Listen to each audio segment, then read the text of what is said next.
All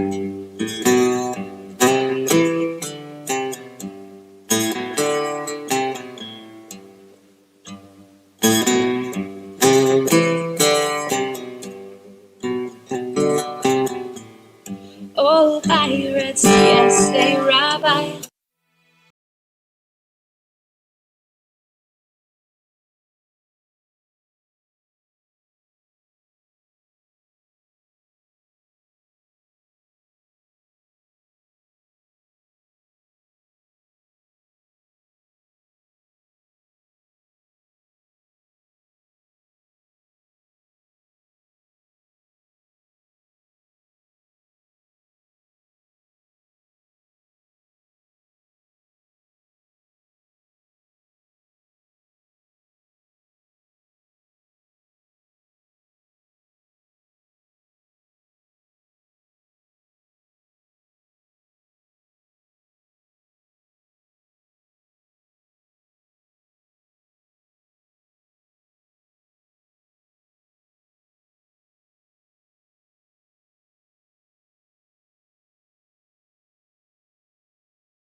Welcome to Weed Wednesdays, produced by International Broadcast Media, better known as IBM.TV.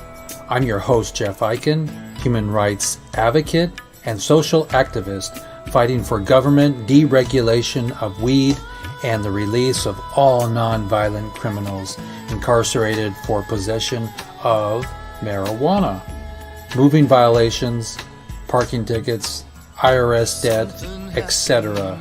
Here on WEEDsday, we keep the public informed about all things weed related, including festivals and legislation surrounding regulating the growth of hemp.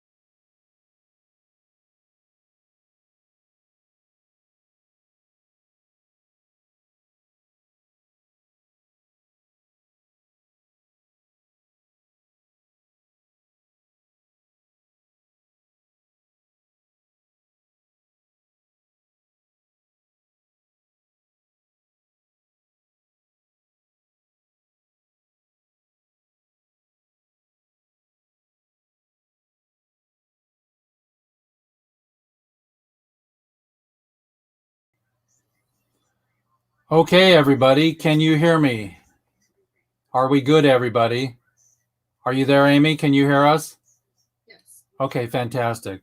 So I'm going to turn my volume up for Nugent. It's better we rebooted, and thank you all for showing up today. And I've got a little bit of news for you, and I've got a special box to open today that's completely connected to our prisoners, and we'll get an update very soon about our COVID prisoners. But first, I wanted to read what I found yesterday.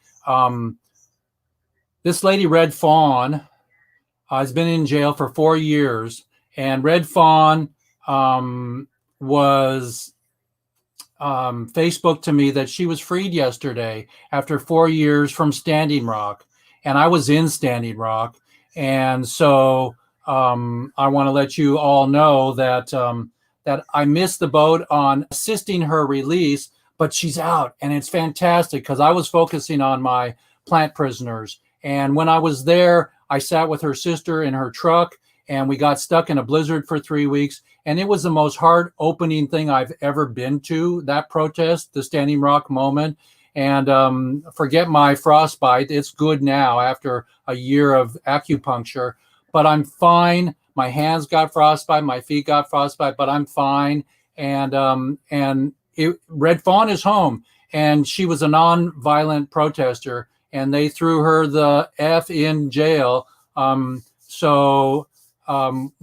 talking about Red Fawn, everybody, and I'm going to play a little bit, a 2 minute, just a 1 minute and 50 second story about Red Fawn, who just got free today. And I'm going to mute everybody except for Amy. And here comes Red Fawn, everybody, just 2 minutes, and then we'll get busy with our show here. So bear with me here. And then here we go, Red Fawn.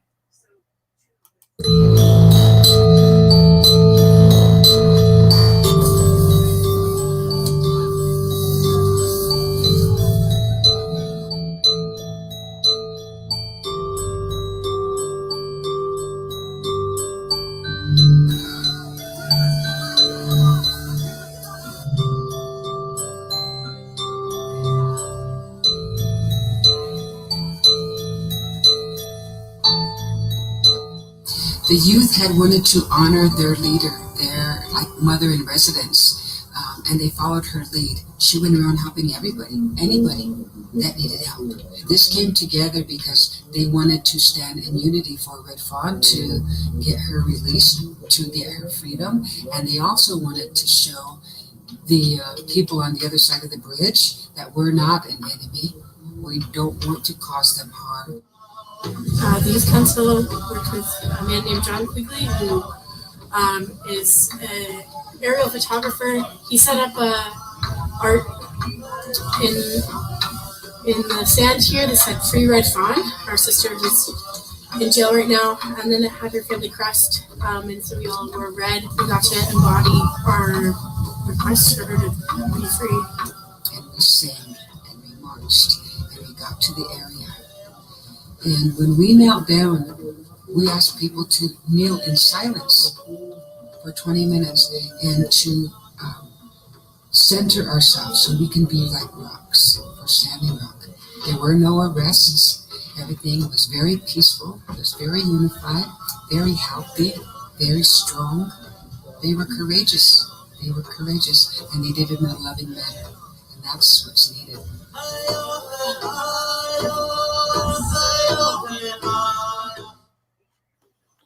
So that's Red Fawn. Everybody give a round of applause. She came home today is what I heard. I couldn't find her release video, but I heard that somebody Facebooked me that said Red Fawn is coming home today. So along with the hope that we bring all of our prisoners home, thank the goodness that Red Fawn is home. And she, and I saw myself twice in that video. So there you go. So Amy, give us a little bit of background about Mr. Peltier and maybe Michael Thompson, also the COVID update. Right. Well, we got some sad news yesterday because Michael Peltier, who has a compassionate release pending, we found out that he has contracted COVID, and I spoke with his lawyer yesterday, and so don't really want to go into a lot of detail with the court action because sometimes that's, private conversation. I don't know what all, Scott is his court-appointed attorney. We assisted Michael to get his compassionate release in to the court, and then the court appointed counsel, which is always a good sign. But clearly, when somebody has COVID and the court is looking at the compassionate release motion, it puts a chill on releasing them because they have COVID. He tested positive. But the good news is he's asymptomatic. And in fact, he had a few days ago some symptoms that felt sort of similar to a cold. So he may very well be one of those people that is not going to show a lot of symptoms. He's positive, so we're waiting to see whether he comes down with more symptoms or whether he's positive and just has a strong immune system. However, isn't he in a wheelchair? Yes, he is. And the government conceded that he also has diabetes. And so according to the CDC, that's one of the illnesses in addition to everything else that he suffers from. But diabetes is one of the illnesses. As Craig Cecil, as everybody knows, is home on home confinement in great part due to the fact that he had diabetes, but he's on home confinement, which means he's still under BOP custody. We're trying to get a compassionate release where the judge would commute his sentence. So very tenuous situation for him, but prayers are needed, and we would appreciate all that everybody would like to do, whether it's sign his change.org petition or pray, or Freedom Grow collects money and puts money on the books of POW prisoners. They're just a very deserving group of people that need everybody's love and assistance. And I'd really like to go ahead and bring Jane Scarmazzo on at this point, because Luke is incarcerated, and he is showing some symptoms, but Jane has the latest information on that. If we could go ahead and bring Jane on now to talk about her son who's serving time for medical marijuana. Before we go into Jane, I just want to do my drum roll here. Right. Is that this is I think you may even know what this is. This is an item, drum roll here, from Dee Dee Kirkwood that I bought like 2 years ago or something like that. And this, I never opened it up because I was going to open it up the day Michael came home. And this, everybody, are you ready for this? This, see if I can get it out here. It's very well put together here. Thank you, Dee Dee. And this is an original painting by a man in prison, everybody. What the hell? Remove the rest of the paper. Yeah, that's just incredible. And that's Michael Peltier, correct? This is Michael Peltier's image. The first time I opened it is right now, and may the opening of this package bring his freedom. Well, where there's two birds flying free, and that's certainly what we hope for Michael. I have several pieces of his art, and that's another way that people can participate. There is a website under michaelpeltier.com with numerous pieces of his art, and when a piece of his art is sold, all of that money goes to Michael as well. He's just an incredibly talented individual who took lemons and made lemonade, as nearly all of our prisoners who are in do. Luke Scarmazzo posts something on Facebook almost daily, as Jane can talk about, that lifts my spirits. And that is so amazing for somebody in prison to constantly be sharing information that makes you smile. Sometimes it makes you cry, but it's an incredible journal and diary of the life of somebody in prison. And there can be no integrity in the cannabis community as long as there's one person in prison for pot. And we all have to link arms. Dale Schafer is going to come on in a bit, an incredible story of somebody who went to prison. And this has got to stop. This simply has to stop, where we're living in an era where even Harry Anslinger never put anyone in prison for life for pot. And we know about reefer madness back then. So we're living at a time when people are making billions off of the cannabis industry, while simultaneously there are people serving life for pot, and other people who went to prison for medical marijuana, as Luke did. So, and then later in the show, we can do a little update on Nico. But I'd really like to bring Jane on, Jane Scarmazzo now. She's, and her family has suffered so much because of the incarceration of Luke, whose co-defendant, Ricardo Montes, received clemency from President Obama. But Luke is still incarcerated, and that's a conundrum. So, Jane, can you unmute your, or Jeff, will you do it?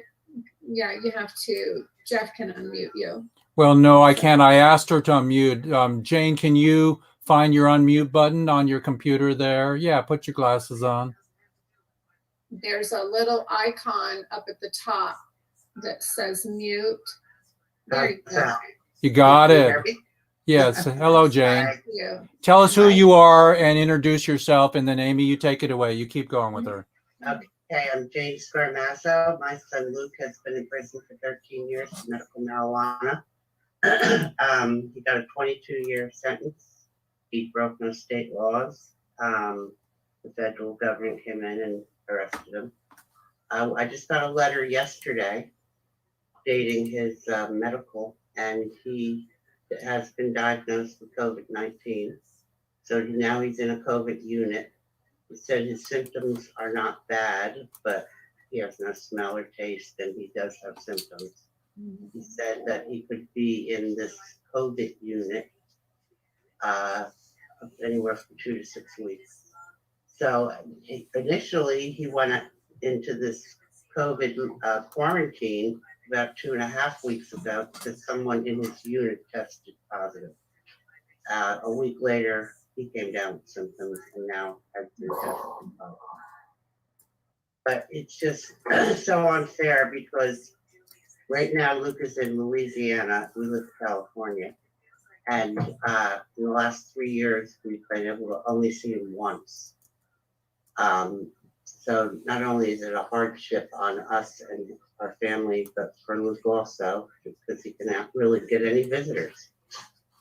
During the COVID, nobody's visiting anybody anyway, but it's just so unjust that, they had to move him halfway across the country, and it's very hard for us to see him. Excuse me? Why did they do that? Because First Step Act explicitly stated that the BOP should keep people close to home. Right. And I know that went into effect. Now Luke's, they go by point system, and his points went down in December. He's currently in a medium prison. He's supposed to be in a minimum, but right after, how slow things move in the prison system, he was supposed to be moved closer to home, and then COVID hit. So nobody's being moved anywhere. Right. But a prison sentence shouldn't be a death sentence, and I feel for all these. I mean, the prisons are running rampant with COVID, and it's the conditions under which they live, and they're like sardines in there. So it's really a tough situation as far as getting sick, because the health care in prisons is pretty much non-existent. And if you get sick, it reminds me back in the days of when there was the flu, or where people had these huge wards where they had beds and hundreds of people in a room. Well, that's probably pretty close to what's going on right now for anybody with COVID in prison. Are they giving any nutritious meals and No, he said the only thing he's getting, I had sent him a book. He couldn't take the book in there with him. He said the only thing they're getting is brown bag lunches. So the nutrition is terrible. no vegetables, just a sandwich and chips? Yeah, well, probably bologna sandwich and an apple, something like that.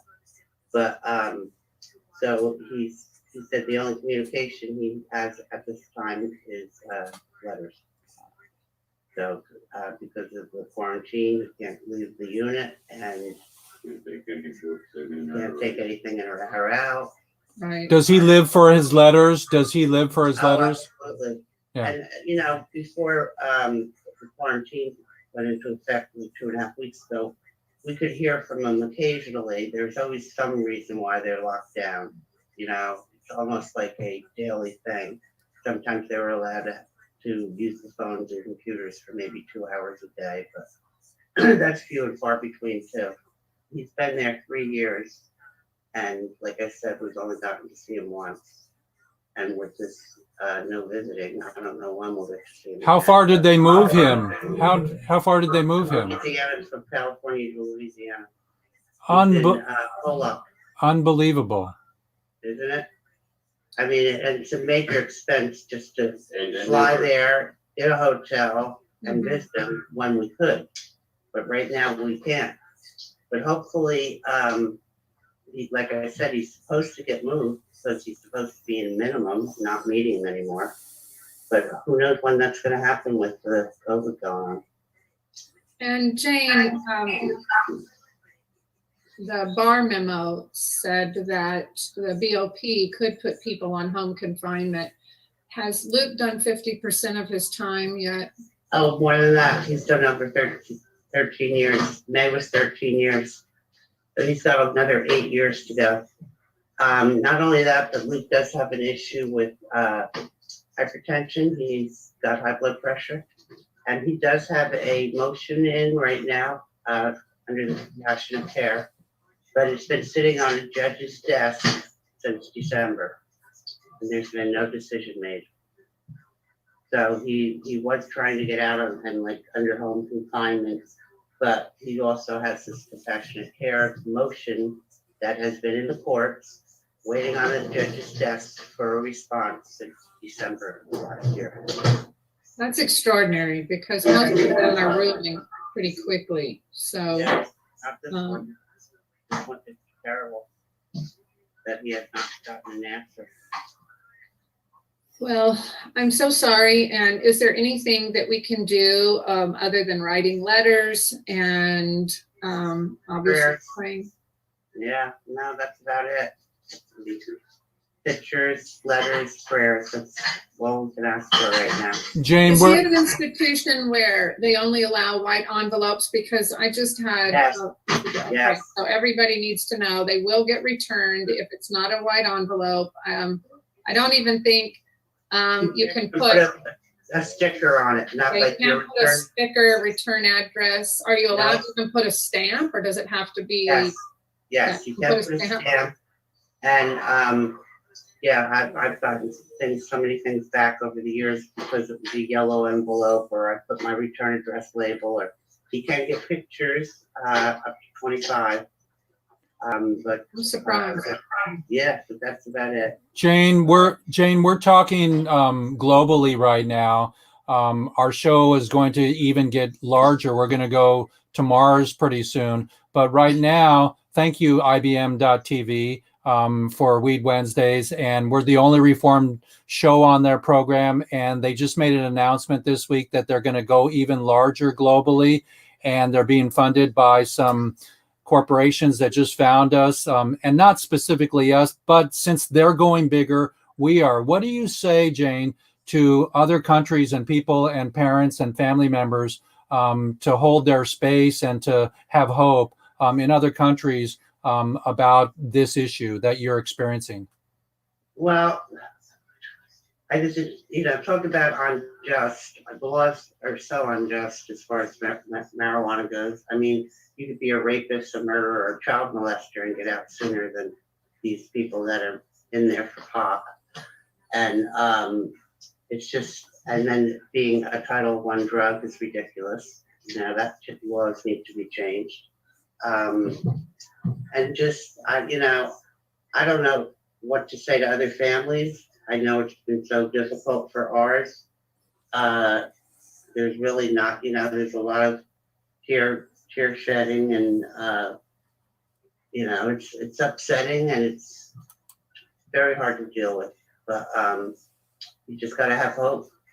That's my main thing. Is I hope I can see the light at the end of the tunnel. My husband and I are getting older. I'm hoping that we get to see Luke free. Another 8 years is a long time, but that's all you can really do is hope and pray. Well, we'll be praying. And Jeff, I'd like to bring Dale Schafer in now because he's somebody who also went to prison for medical marijuana. Has an extraordinary story. Was and still is a lawyer. So Dale, having listened to Jane Scarmazzo, I'm really curious if you can give her some encouragement and also explain what happened to you, because it's just such a horrific story. It still bothers me to this day. Well, Good afternoon. I understand the situation Luke finds himself in. I didn't get sentenced to that much time, but I certainly understand when the hammer comes down and I got a minimum mandatory for growing, small number of marijuana plants over a course of years and giving them away to sick people. They added the numbers up. Once you reach 100, you're at 5 years. When you reach 1,000, you're at 10 years, and there's no, you can't argue. There's no place to go besides you're just going to be warehoused for years. I was also in prison with guys who had come off of 20 and 25 pieces, and that's prison jargon for 20 and 25-year sentences. And it's very hard to look them in the eye after they've been institutionalized for that length of period of time and give them a big pat on the back like everything's going to be great, because it's not. Now, I have a story that I don't know is anything other than I was a husband and a father, and cancer came to our house. Molly was a physician, and her mom had died of cancer when she was 10. So when we got the diagnosis, it was not like this is hypothetical. We had DNA in the family that had killed her mother quickly. So she had both breasts hacked off. I mean, it was not cosmetic. They just chopped them off, and she went into chemo. Now, no one should be surprised that I'm an old hippie. I started smoking pot a long time ago. So did Molly. And because we were privileged white folks, nobody cared. Nobody really, we both went to college, did all of the stuff we needed to do. But Molly's family's been practicing medicine since the Civil War. So we can go back and look in the family history, the archives, and find out that this was it was a miracle drug 150 years ago, because it helped stop seizures. No one could do that. It helped Queen Victoria with her dysmenorrhea, if you will. I mean, there were so many things that it was a miracle cure for, and it's never killed anybody. And then it got racially wrapped up with, the Mexican-American War and the border conflicts and Pancho Villa. And, I'm sort of a geek about this. But when Molly and I were facing her imminent death, and I had a 5-year-old, I had 5 children, and the youngest was 5. It was like, you need to smoke a lot of weed, okay? And my job's to get it. So I did that. Now, I used to represent cops. I had concealed weapon permit. I showed up places with thousands of dollars in my pocket and a gun, because I had no idea who I was meeting, but I needed a pound of weed for my wife, who was home puking.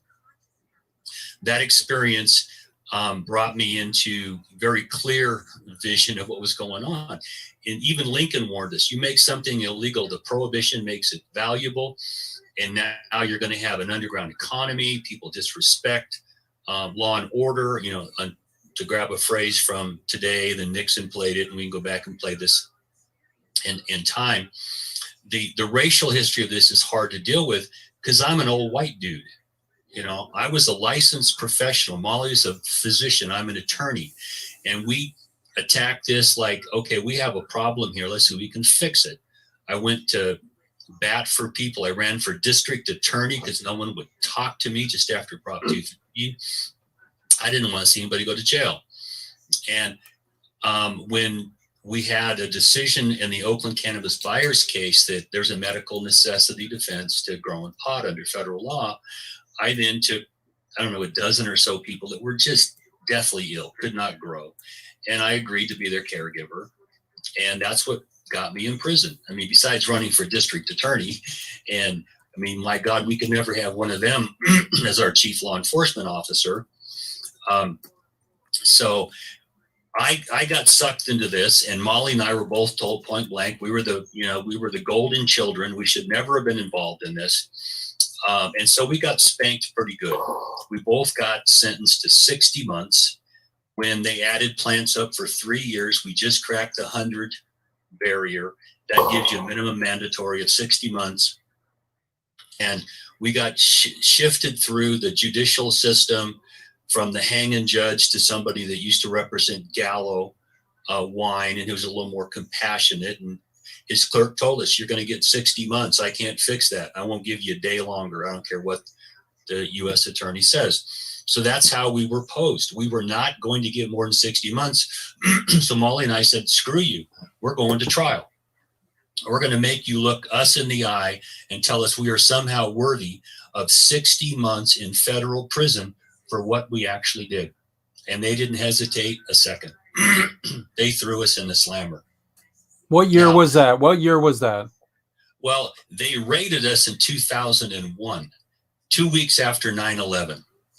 Okay. Held my kids at gunpoint. I mean, it was just like we were, a cartel ready to blow up the world. Okay. It took them 10 years to get us in prison because I'll tell you, we put the word out and attorney friends of mine lined up. So what can we do to help you? And there really was nothing they could do. They took Molly's medical license. That's what they wanted all along, her medical license. And she told them, no, I won't give it to you. You're going to have to fight for it. My law license was a completely different story. I couldn't write a recommendation to get somebody out of prison. But Molly and I had testified, and primarily her, in like 20 jury trials, never lost a one. Because once you look at a jury in the eye and go, this person's in a wheelchair, why in the hell should they be in prison? Okay. The juries are like, no, you go, please leave. And they would scream at the DA. We did that so many times. They would show up with a stack of testimony from Molly, and I'm a lawyer. I'm a trial lawyer. I had educated her, coached her is a good word, educated her how to deal with, courtroom testimony. She kicked their ass every single time. That'll make them mad. So we had the forces of law enforcement, against us. Now, because of who we were, we opted not to surrender where we were going to be incarcerated. We were part of a nationwide demonstration that's put on by some friends of mine that called and said, Dale, we want to let the whole world see that they're going to throw 2 licensed professionals in prison for 5 years for giving weed to sick people, for God's sakes. So we got sent into Sacramento County Jail. And for people who don't know the prison system, a lot of the intake takes place in county jails. Transport takes place on county buses or rent a bus where you're shackled and handcuffed and your ass is on fire for hours while you're sitting on a hard plastic seat. I went from Sacramento to San Bernardino to Pahrump to Honolulu to Pahrump. I ended up in Taft where I could have surrendered from the gate. And I went from BOP facilities, county jails, private prisons, private transport, government transport. It was called diesel and kerosene therapy. And it was horrific. Okay. But so you had nothing to look forward to. What's that? You had nothing to look forward to, like you weren't going to Disneyland. Oh no. And on top of that, I'm physically disabled. I'm a hemophiliac. Every one of my joints has been bled into, and it's a mess. I blew my back out. I had surgery, and I can do this again. I went and blew it out again playing volleyball. It's like old men don't learn that you're not an athlete anymore. So when I went to prison, I was taking, it's hard to believe, 600 milligrams of morphine a day because they took weed away from me, and they made me go to opioids to handle my pain. So the day I checked into county jail, they said, we're done with that. Take a couple of these pills, some barbiturates or whatever, and for a couple of days, and just, my eyes watered, I snotted, I wanted to poop my pants, I was just irritable. And my cellmate was a heroin addict, and our brains went through the exact same things. That was my introduction to the prison system. And I'm trained in medicine, and I learned real quick, you shut your mouth, don't ask questions, because the people there if they're trained in medicine, they were asleep through some very important lessons. Medical care is horrible, as you know. Molly actually got thrown in the hole for daring to talk to somebody. I mean, she's a medical doctor, for God's sakes, and she was just pointing out some issues. I used to try medical malpractice cases, and I watched medical malpractice happen on the daily, and you can't say anything. You just kind of have to watch it. And I did learn some important lessons about human nature, that we're tribal, and given a chance, we will tribe up along traditional social, economic, especially racial lines, color lines. I learned that. I learned that we love to lock up people we're mad at. They do it all day long. And it's called, in the law, it's called in loco parentis. When you're doing something that the law doesn't want you to do, they become your parent, want to spank you. Okay. We don't stop to think, is this someone we should be afraid of? No, it's somebody we're mad at. So we're going to stomp them. And Luke's in prison because they got mad at him. I went to prison because they got mad at me and they got mad at Molly. And I'm sitting there with people that, you know, we can find other more useful ways to society to deal with this. The tripartite part of incarceration is there's punishment, deterrence, and then there's rehabilitation. Locking people up for weed has not deterred one damn thing. Okay. They don't try to rehab you. It's the joke that we're preparing you for reentry. No, you're not. No, you're not. You're shuffling paper around. It's punishment. And weed prisoners aren't. For 1 minute, but I wanted to add that Luke had the first medical marijuana shop in Modesto in the Central Valley. Everybody had to go to the Bay Area, like 2-hour drive. So they didn't like that because Modesto's very conservative. That's why they called the feds in. He didn't break any state laws. Now, every single corner of this town has a medical marijuana shop. I mean, how unjust is that, you know? That's how ludicrous this position is, though. Okay?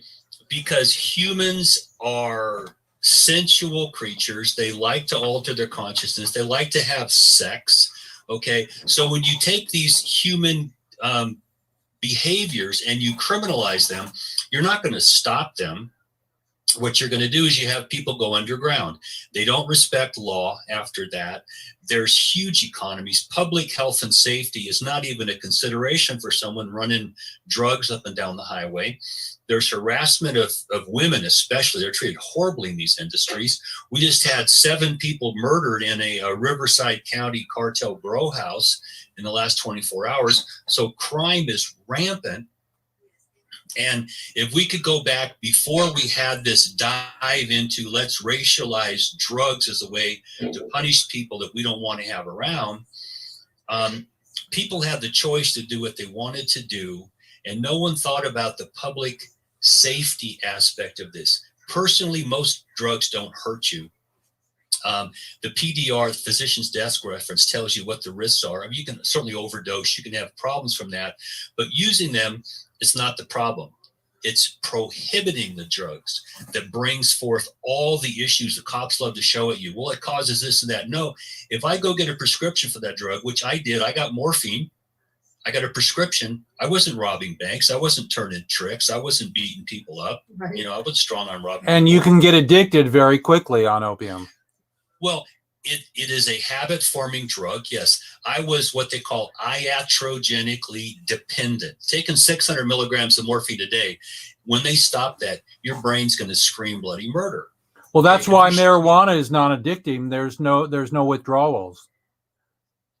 Well, it has doesn't have the addiction potential you find from the opioids, from cocaine, from the amphetamines, from the barbiturates.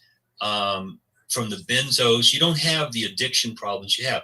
Now, because it causes pleasure, some people can become habituated to it. But when you stop, most people don't have the withdrawal problems that they complain about with heroin. Yeah, you may want it like I want my grandma's cinnamon rolls every time I smell them, or something like that, okay? It's not that same substance. I don't like to call it a drug anymore. It's a substance. It's a nutritional supplement people used to use throughout history. And it's psychoactive in some of its chemotypes. But for the most part, it's a nutritional supplement. And it also has medicinal qualities. They've known that since the Chinese described it 5,000 years ago. It's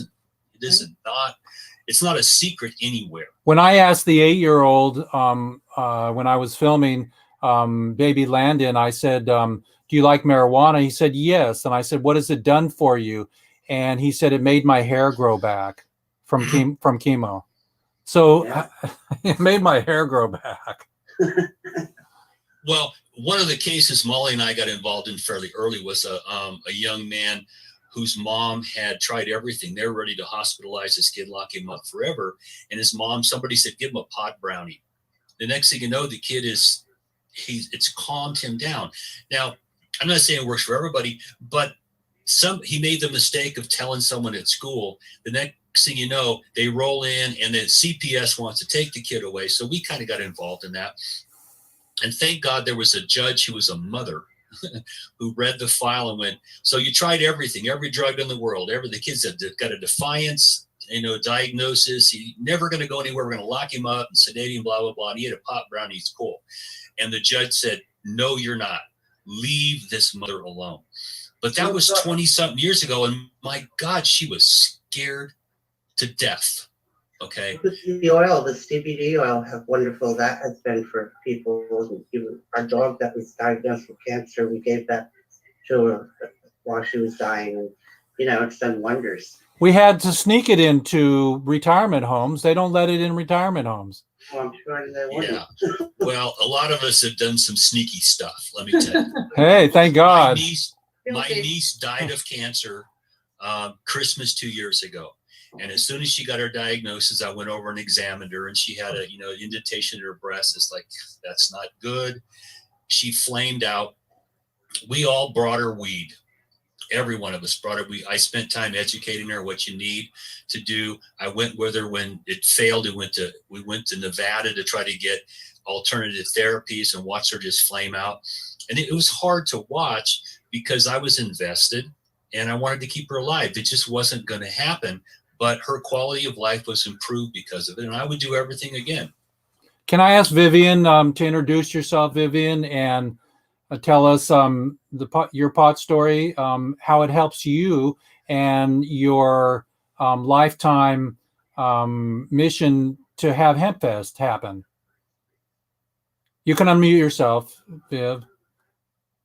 There you go. Thank you. Yeah. Great to be here with my esteemed colleagues. Riveting stories. And when I hear these stories about Michael and Luke and Dale, your amazing journey to justice eventually, the injustices that you put up with. And then I think about Red Fawn and what she's gone through. It really reminds me of my belief that there's really one struggle and one cause. And that is for a just, equitable, sustainable global society. And Canada's prohibition is just one element, one component in a vast, complex matrix of injustice and of wrongs in our global society. And it's all connected, You got the fires going on in California. We just had 33,000 acres burned here in Washington State. The town of Malden, Washington no longer exists. It was burned off the map in the last 72 hours. All of this is all related, and it's all from a sick, dysfunctional society that has deficiencies, structural deficiencies on almost every level. And the reason I'm kind of bringing, well, first of all, I just hope everybody's safe and doing well and surviving in this kind of collective dystopian hellscape that we're living through with our political situation, our vacuum of leadership, the COVID-19 pandemic, our economic realities, and now these fires, which related to climate change, which is all related to bad policy.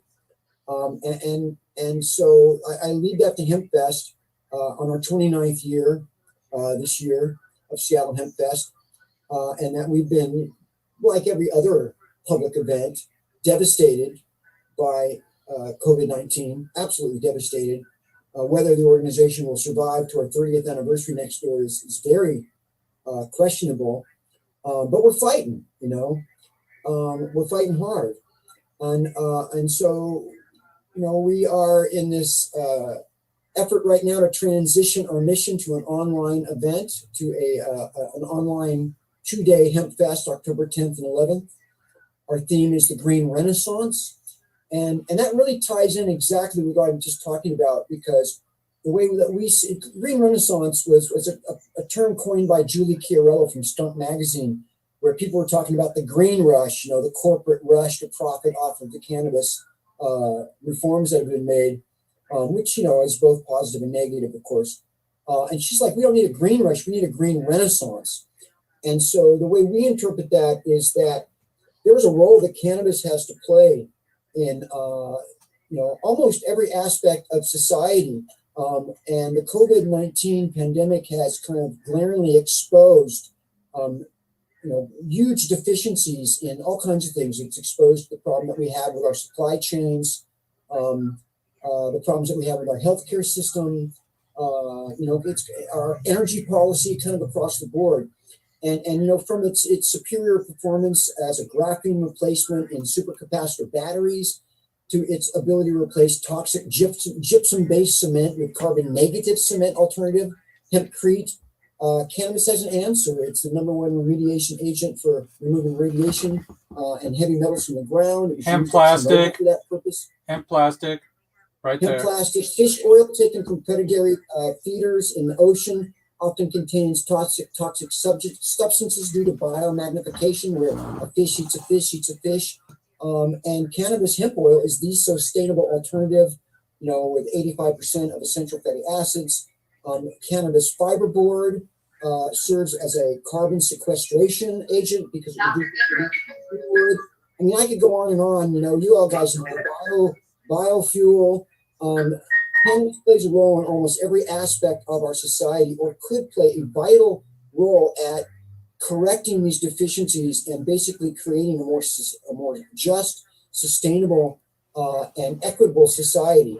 Now we're seeing a massive social justice awareness movement happening with the Black Lives Matter movement. There's an explosion of awareness, infinitely tied into prohibition. The summarial execution of Black men in the streets probably wouldn't be happening if prohibition hadn't happened, and the disproportionate amount of people of color in our jails and prisons. All of it's all related. Well, and to put it bluntly, marijuana is a softer drug than alcohol. It doesn't make you angry. Well, alcohol, tobacco, which kill, hundreds of thousands of people annually. We're in the middle of a tremendous opioid crisis, which is another way that we see that cannabis could seriously mitigate the opioid crisis if cannabis was the first line of defense for chronic intractable pain, rather than the last line of defense or no line of defense, as far as the medical society is concerned. And then, of course, our lack of affordable health care and health care for all and all of this stuff. It's all tied in. So our theme is the Green Renaissance. We've been hustling to try to learn how to do a quality global podcast online event. We built a new website for it with the limited resources that we have right now. COVID put us about $120,000 in debt, having the event canceled halfway through our production year, where we had already taken in early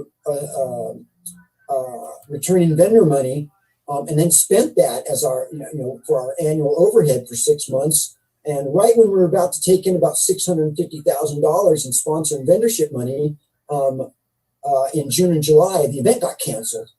So we're really in dire straits here, but we put together some pretty cool stuff. We're going to have 2 channels that we'll be working off of on the live stream. One will be panel discussions almost all day, and then one will be music performances and keynote speakers and some guest speakers and stuff like that. Got some cool acts. We've got an act from Japan, a music act from Japan, a music act from Chile, a music act from Kiev, Ukraine lined up. We're solidifying things with Bone Thugs and Harmony right now. They're going to have a 2-hour block and have some cool people from their music community. We've just booked Jack Endino and his band. He was the producer of Nirvana, as well as of all tons of other cool grunge bands. So we're trying to throw something together really cool. But these panel discussions, a lot of them, of course, we'll have a racial equity, equity, diversity, and inclusion panel and things like that. But a lot of them are going to really focus on ways that cannabis can play a role in a post-COVID restructuring of our society so that it is sustainable, because, we're seeing the impacts of climate change are really devastating. There is no cause that will be meaningful if climate change is allowed to wipe out humanity.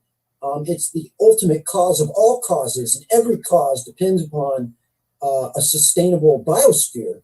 we're really facing it now. And then, of course, we've got the absolute worst national leadership we could possibly even conceptualize. I don't know who we could have worse than the person in the White House right now. He's, arguably criminally insane, in my opinion. So we've got a lot of battles right now. We're really fighting.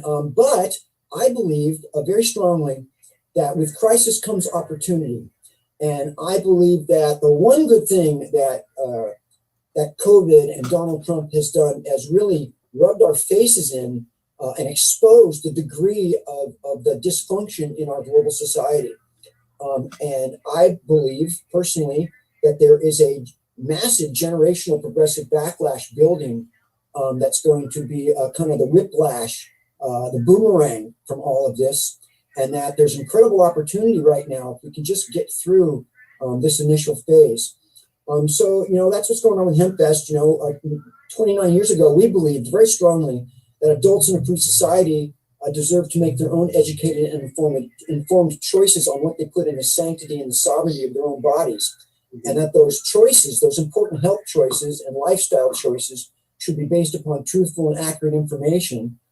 And so that's why we started Hempfest. We built it into a protestable.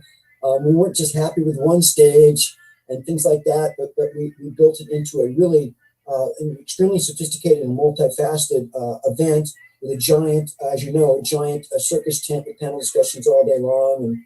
And we have our own internal safety patrol, our own internal security in the parks. The police don't come into the event anymore unless we ask them. They just wait outside with our radio because they trust that we'll be able to handle it ourselves. Our voter registration team has registered over 10,000 Washingtonians to vote at Hempfest. And of course, we're working with headcount right now, and we'll have a voter registration component of our live stream event. But we feel that we kind of created a model of what a cannabis event can be, a cannabis festival can be, and expanded it in some ways that are very unique. We have 100,000 people down in the park smoking pot all day long, completely illegal for 3 days.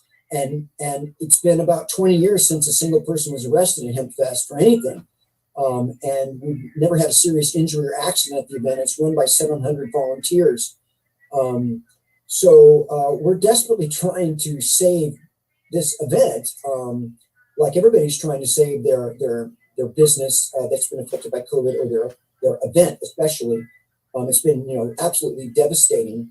Well, we're so proud of you for all these years and for caring and for inspiring me 5 years ago to go after Jeff Mazansky and George Monterano, which I talked to George yesterday, and he's doing well with all of his things that he's doing. He's free now, but he was in lockdown for 5 years. He was in a room without windows, and I asked him how much for pot, okay? And I asked him for 5 years, how much daylight did you get? And I'm telling the world this, he had no windows, and he said, not daily, Jeffrey. He said, I got 3 hours a week of daylight. And he was in for 5 years. So he kept his sanity. He's a beautiful soul, like all of us going to prison that are gentle. We didn't go to jail because we raped or killed somebody. And that's the absurdity of this. This has got to stop, and we got to change legislation. Lance Glore is next to a fire right now. Would they care if all those prisoners burned down? They would just not make that a priority or get them out of there while the fires are coming closer in Oregon where Lance is. And so it's just really important for us to have this forum, to have real life POWs hanging with me and telling the world that, Amy, yourself, you were in jail, and these parents and these brothers and sisters and children of the families come on our show. And we're just so happy that, Vivian, that you've been dedicated all these years to almost, I guess, to make Jack Herer's, dream come true. He was one of the first original grandfathers of writing The Emperors Wear No Clothes to say paper, fiber, fuel, medicine, and food, and he just screamed his life out. And he was a great soul. So thank you so much for what you do. Time's short. I just want to say that You're good. a wrap this up by saying that we actually did raffles to raise money for George and Jeff, George Martirano, and sent him money to put on his commissary. And one of the biggest thrills of my life was bringing him to Hempfest after he got out of prison. They were both there. They were both there. They were both there, and letting them see what freedom Was on a actually panel. looks like after experiencing that tremendous injustice. That was what it was all about. Well, that's what it's all about. I honor everybody on the panel here and all the amazing work you're doing and these incredible stories of humanity, this suffering that we're going through. It's just got to change. It's time. It's definitely time. And that's my story, and I'm sticking to it. Hey, Vivian from Hempfest, everybody, 29 years. We're so proud of you, and we hope to see you in the park again soon next year. And I've already emailed Yvonne a couple times. I'll remind her that maybe Amy and I can come on as a team from our show, and otherwise we'll just be supporting you. And we love having you on board periodically. It's good to have you check in, man. And I really would like for Heather Schafer, daughter of Dale Schafer, to come on, because it's important to hear from the family members of somebody who lost a parent or a loved one to incarceration. And I don't think that Dale touched on the fact that he was an attorney, and thank God he didn't get disbarred. Most people do. And now he has a thriving law firm. And so, Heather, why don't you please share a little bit of what that was like? We don't have much time, but it's so important to hear from family members. There's no time limit, by the way. Let's just keep going. Okay. And Heather, come on in, introduce yourself and tell us your story. Okay, so I am Heather Schafer. I'm the oldest daughter of attorney Dale Schafer and Dr. Molly Fry. And it's been a long road for us, for sure. I was old enough. I'm the oldest of 5 kids. There's 16 years age difference between me and the youngest. So I was asleep. I don't know what happened. I was actually pregnant with my one and only child and working for my parents when we were raided in 2001. I had started off as an office manager, working in the front, greeting all of the patients, developed great relationships with these people who were dependent on us, because this plant was quality of life for them in some of these horrific diseases and illnesses they were battling. I was trained as a legal assistant, or a paralegal, thought I was going to be smarter than my dad, bypass the last 2 years of school, of my bachelor's degree, get accepted to law school, and all of which I did. And then I was diagnosed with systemic lupus just a period of 5 weeks after we were raided by the DEA. I was at the office when we were raided. My parents were at home. I was handcuffed and sat in a chair in front of me. And you have to understand, we lived in a very tiny community, sat in front on a Friday afternoon in front of our office was right next door to the post office. So everybody under God and country was coming in and pointing, and I know those people were doing things they weren't supposed to be doing, and all that wonderful stuff. I had a 10-month-old at home with my parents, where our home was occupied by man, so many armed people. It was ridiculous.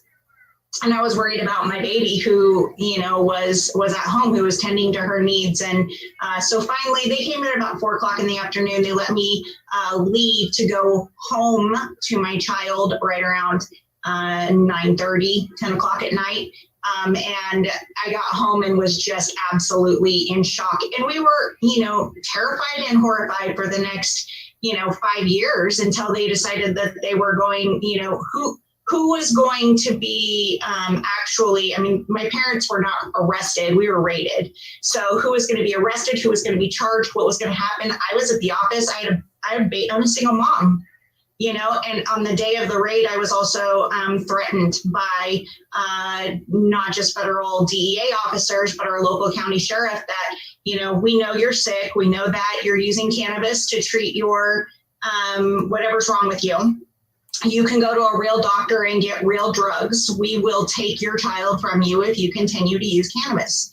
And so that was the intro to 13 years of opioid addiction, because I was a single mom, and me being on opioids, in my opinion, was better than me having her taken away from me or being in jail. So it was a long road, and I got clean. I figured when they put my dad in prison, and my dad went off of 600 milligrams of morphine in a period of a couple of days, that if he could do it, I could do it. And I titrated off all of the drugs before he got home, because I made a promise to him as a legal assistant, as a paralegal, that I would help him to relaunch this law firm when he got home. And I needed to be clean and sober and clear-headed to do that. And so it was by the grace of God that I was not arrested and convicted and tried and convicted along with them. So I stayed home as the oldest sibling, and we tried to ride this wave as best as we could, not knowing what was going on with them. At times there was, 15, 18 days with having absolutely no idea where either of them were, if they were okay. And, my dad being a hemophiliac, if somebody tripped him and he fell down the stairs, there were stairs at Sac County Jail. That's what I visualized in my head. I knew there would be weeks possibly before we would be notified if he was dead. We had no idea what was going on. It was terrifying, and I was disabled. And so we were trying to juggle, $800 a month PG&E payments and a house payment, and somehow making sure that our parents had paper to write on and the ability to make phone calls, and Sudafed when they were sick, and shampoo and conditioner. And it was hard. It was hard. So now, as we have rebuilt this business, I am very passionate about we're working in the California cannabis industry, and we are helping people to transition into the industry if that's what they choose to do. And I'm doing my best to give back to the social equity programs, because they were intended to help the people who have been most impacted by this war on drugs. I know what that impact is because I felt it. And I will tell you right now that we are not doing enough. And as this is a national, international show that is, with countries that are now looking at the possibility of bringing online a regulated industry, which in a lot of ways is great. Testing product. I personally have been poisoned by cannabis. And so to me, having tested product on the market is super important. But if we are not releasing our prisoners, we're not doing enough. We are not doing enough. Amen. Amen. A freaking man. I mean, helping people, this is expensive. It is an expensive industry to get into. You should know before you do it that this is unbelievably life-changing, expensive, and you are going to have to make sacrifices that you've never been asked to make before. But and getting the help, the financial help that is offered, and the training that is offered, because a lot of these people, have been slinging weed out of a turkey bag out of the trunk of their car for 20 years. They don't know how to run corporations. It's hard to do. And those are all great. Those are all great things to offer. But if we are not taking people out of prison who are sitting and rotting for something that is totally legal to do on the streets right now, we are missing the boat. So if there is anything that I can plead for, please, please, please, if you are considering doing this, if you're in a position to and have the power to be making these decisions, equally look at releasing people who are in prison for cannabis crimes. Well, we can go to Portugal and see that they decriminalized all pharmaceutical drugs and find out what their record is. I mean, did it make things better? When I lived in Holland, they had needle programs. I mean, it just makes sense, to feed the souls, and and microdosing is helping people with anxiety. There's so many, for the mushroom industry and the psychedelic part of things. And it's the lesser of all the evils of all the drugs. Opiates kill. Opiates got my family, and my uncle committed suicide on the wrong, dosage of his, Zoloft or whatever. It doesn't matter. Bottom line is marijuana is a gentle plant, and it's natural. My family had retail liquor licenses. They got 5 of them right after Prohibition ended in the 1930s. So I grew up in a family where we sold booze and they sold cigarettes. And I watched the damage done inside my own family. And I can tell you right now, I've been smoking weed for 50 years. And I have been places where people are drinking and somebody says the wrong thing and it goes down and they hurt each other. I've never been in a place where people were passing around a joint and wanted to punch somebody in the face. Marijuana is a gateway drug to the munchies. Well, but what it really represents is cooperation over domination.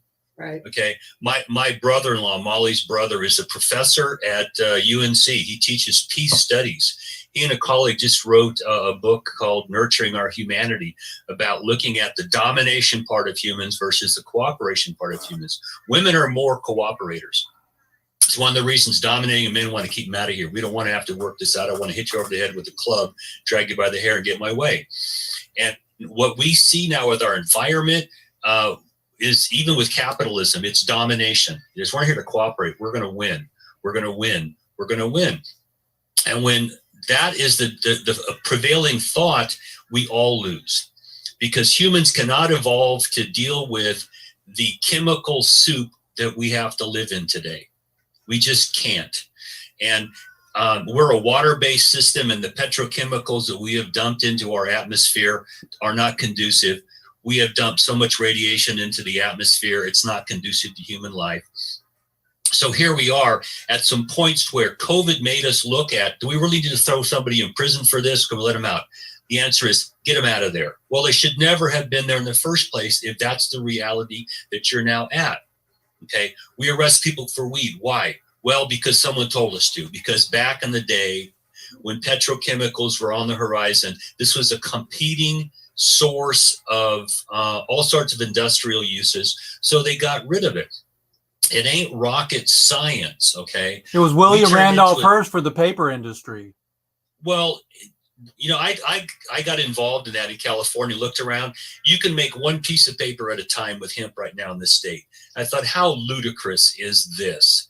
Okay, I tried to get a hold of the waste from growing weed. Can we just grind it up and make cheap-ass paper from it? Oh, no, this is a toxic waste. We got to put it in these barrels.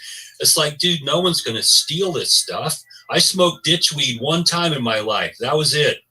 Where no one's going to smoke this stuff. How about we get beyond the ideology that drives us to want to be, and the term is in loco parentis. I don't like what you're doing. I'm going to tell you to stop. I'm going to beat you with a belt like your dad if you don't stop. That's what all this is about, rather than can we sit down and talk about a way to meet you where you are, no matter what you're struggling with. Can we find out who you are and find a way to move you forward as a happy person, rather than trying to force you to be what we want you to be? Well, it's about solutions. You're talking my language, and if we go with the Dems versus the Republicans, or the separation of all of these things on the planet right now, we have to also find a new way. If in fact the new people come in, they're not so much pro-pod, and we have to find a way to keep us going so we can tell them that it's taxable, it's better than alcohol, and we have to find a way to get our legislation through no matter who comes in office next, because right now, compassionate release is fantastic, but not moving fast enough. Tell us what you got, Amy. Oh, nothing. It's I was reminded while Dale was speaking that when I was making 420, the documentary, I was going back into archival footage to show the timeline of Reefer Madness, because I go through a history lesson, and I found it interesting that the old cigarette ads Of course, Ronald Reagan was peddling them, so I put him in the documentary because, you know, the Just Say No campaign, and that generation just couldn't tolerate a funny looking cigarette that they didn't understand, but their cigarettes were fine. But I found this commercial where they even went and got an opera singer. And so the opera singer was doing a commercial for cigarettes, saying that it helped her sing, it helped improve her voice. It had a soothing effect on her throat. And while they were simultaneously doing a propaganda campaign of reefer madness to demonize weed, they were going and finding opera singers to sell cigarettes. And I just feel the lunacy of what we have experienced through the history of demonizing the cannabis plant. And here we are with still people, and I'm so sorry, Heather, but I think I've heard it all, and you really choked me up just emotionally telling that part of your story, because you were traumatized, and they may not realize it, but those people are terrorists that bust into our homes.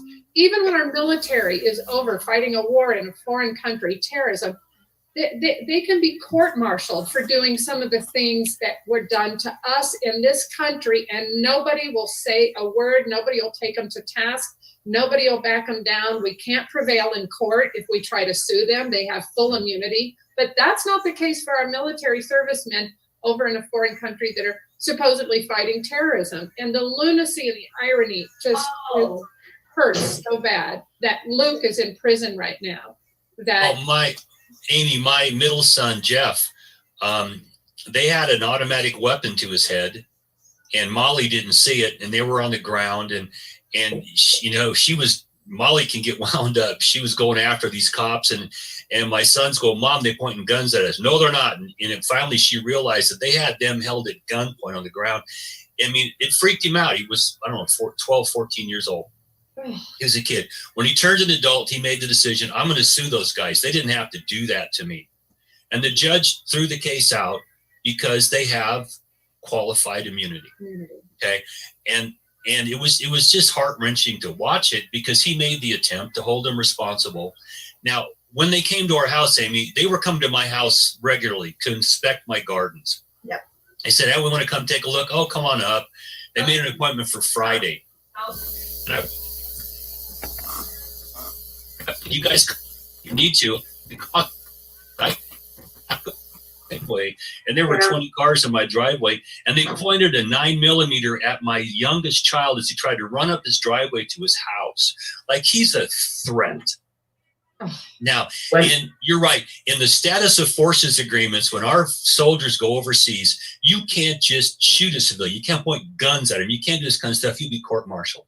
Here in the United States, we have militarized the police. And to be fair, I represented police officers in my career. I have great respect for them. I've also looked racist right in the face as they said and did the most god-awful things. There's a thing called contempt of cop that'll get your ass beat in a heartbeat.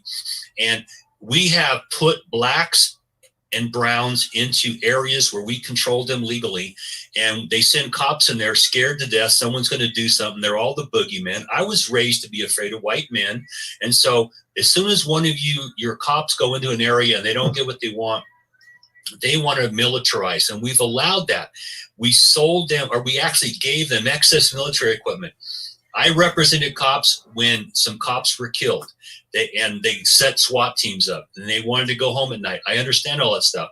But if you come in with your guns out into a neighborhood, that neighborhood is then conditioned to stay away from you, not cooperate with you, not want to be part of what you're doing there. And so you're an occupying force.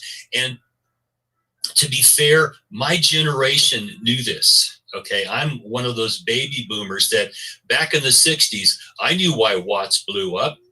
It wasn't rocket science. I thank God every day that Martin Luther King didn't turn people loose with guns, because I tell you what white folks would do if they're treated like that. They'd be killing people all day long.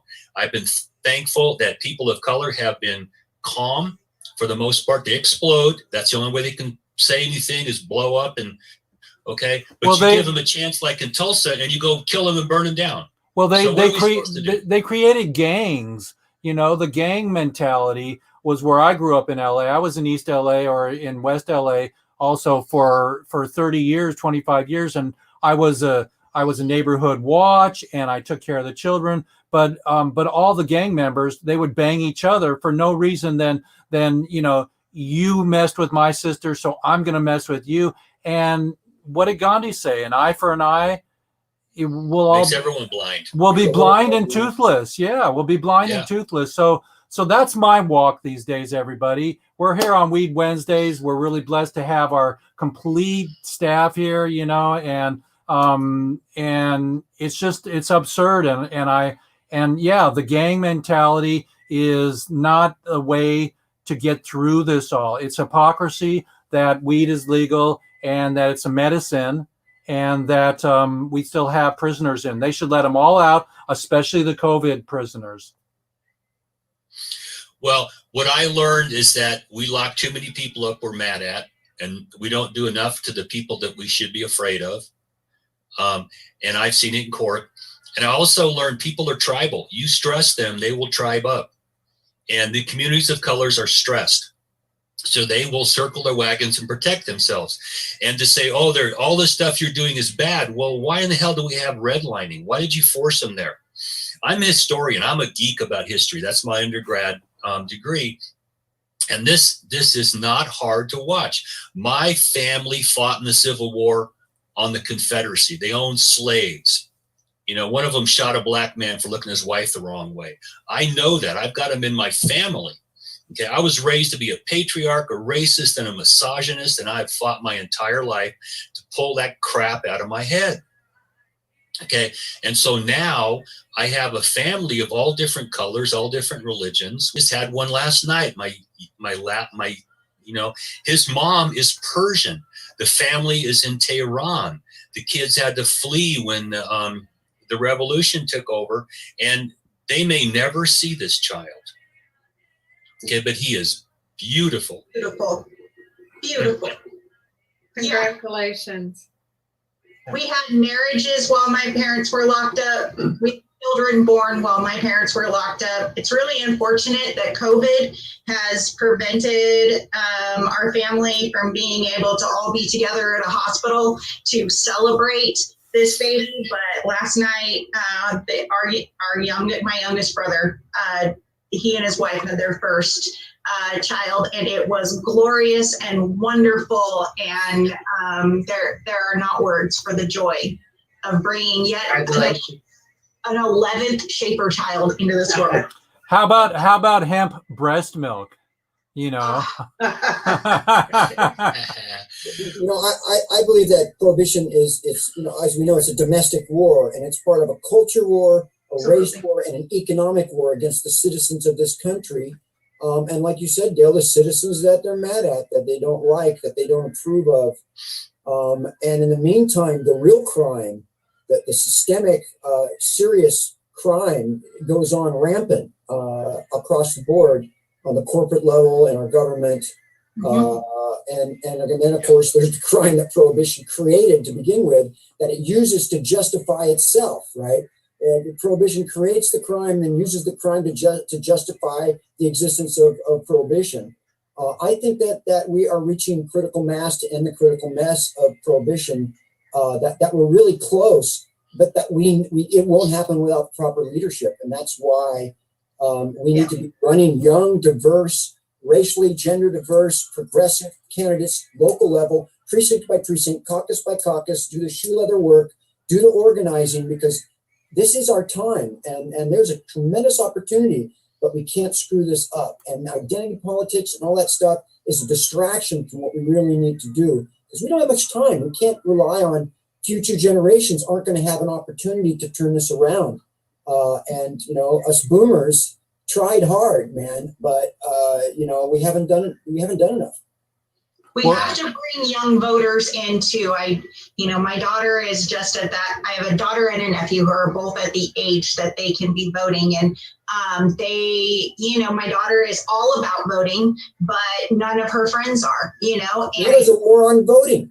Yeah, we need to really encourage these young people to understand the power that they have and to not be discouraged, throw their hands in the air and just say, the whole system is screwed. We're not even going to deal with it, because the only way to change it is by voting. Well, that's again a Gandhi format. He says, "Be the change you want to see." And if we walk with that with a younger crowd, and we say, if you don't vote, you can't kvetch.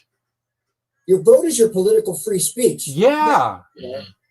So everybody vote out there in every country, vote. We're talking at you here from WEEDsday, and Wednesday it's the Hump Day. We're so blessed to have everybody on. I'm gonna start in a circle here. Start with Dale. Any final words, Dale, of hope or of just? Absolutely, I do.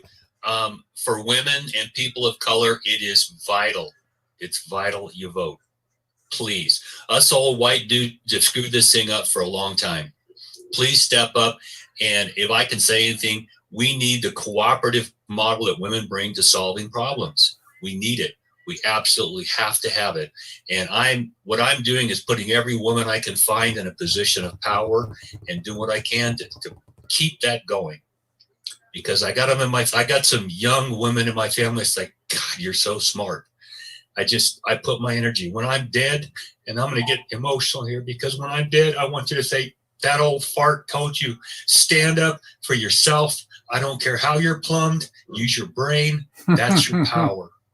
When I was in Standing Rock, I found the grandmothers to be the women to be the most powerful. They had reason. They held the stories, and the old guys with the headdresses were drinking coffee and tobacco at the fire, and they were doing nothing. We're Billy Goats. And the women, the grandmothers were it. So how about you, Jane? Good, I'm still here. Any final words of I'd like to say that the laws need to be changed, that all these prisoners of war for pot need to be let out and reunite with their families. And you do have to vote to make changes in the laws and the system stuff. Just keep looping your thoughts and prayers, please. And I'd like to add, Jane, that if anybody wants to stay up to date on Luke, you can friend his Facebook page. They post the messages from Luke. I know now that he's in quarantine that we may not be hearing as much from him, but that's a good way. In fact, that's how I heard that he had COVID symptoms. Right. And then you can put up the address if anybody wants to write him a letter on the Facebook page. That'd be great. Yeah, he's amazingly positive. I know. And I'm so proud of him that he has such a good attitude about the whole situation. Always has. Yep. Well, when I talked to Tommy Chong in prison, not when he was in prison, but when I talked to him, he said that spirituality was what got him through. I said, how did you get through prison? He says, I took spirituality. He says, I got spiritual. Mm-hmm. Yeah. But thank you all for having me. Thank you. Thank you so much. Bless you. And Heather, also, if anybody wants to employ the services of your law firm, Dale, if you want to give that information or explain what you specialize in, please let our listeners know. I am specializing in building cannabis businesses that are compliant, California, across the whole country. I'm in year 34 of practice, and I've been in this industry for over 20. And I'm a crusty old fart. I tell people how I don't have enough time left to pussyfoot around. I'm looking, I tell you how things are going to be. You may not like it, but Heather and I are rocking it, and we're open for business, and we're trying to do this in a way that's pragmatic. And I was raised an Eisenhower Republican. I don't know what that makes me today in this political world, because my grandpa was a Teamster. Okay. And it's about responsibility and respect and doing what you tell people you're going to do. Our government has failed at that, and they fail every day. So it's up to us to be honorable people and do what we tell people we're going to do. That's our motto at our firm. Right. How can people find you if they Google? We are at daleschaferlaw.com. So I can send that over, or I think daleschaferlaw@gmail.com is also our email address. And I don't know if you can put that onto the website or the Facebook. Yeah, but we're trying to help people set up their businesses correctly in a sustainable manner. We want to see them be successfully either operating or have sold a multi-million-dollar business and living on a beach somewhere, enjoying their life, if they choose to do that. And the only way to do that is to set it up appropriately from the get-go. So that's what we're trying to do, build sustainable businesses. And how about any final words, Heather, about hope and future?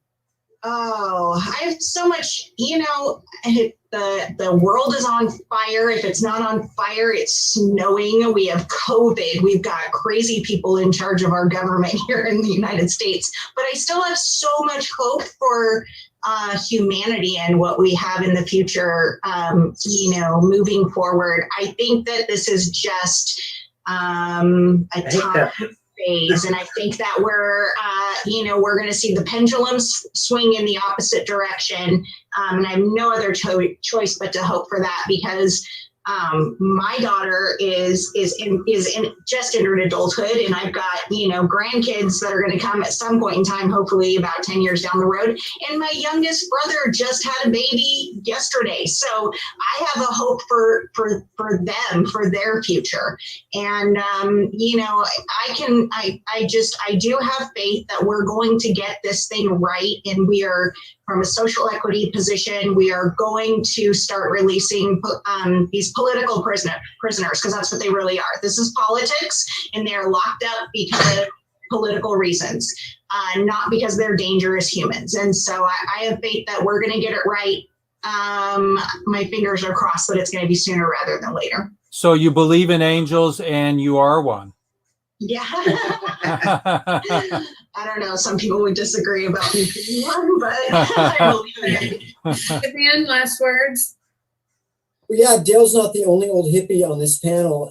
And this old hippie believes that all of the social justice issues all come under one struggle, one cause, and that's contained in the Green Renaissance. And that's our theme for Hempfest online, which is October 10th and 11th. I didn't give the website, which is going to be hempfestonline.org.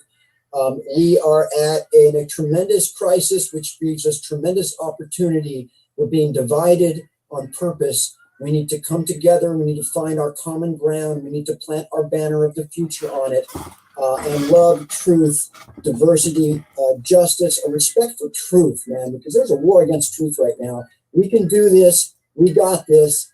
We're all together. Fantastic. Thank you, everybody. I've got a conference call coming up, so I have to exit. Jeff, you take it away. Okay, thank you so much, everybody. Thank you, Amy, for being our guest host today. And it's nice to meet you, Jane and Heather and Dale. We're so blessed that we've had this time together. And Hemp-Hemp-Hooray. Yeah, here we go. So Nugent, take us out, and everybody leave your emails, and we'll stay close. And let's see here if I can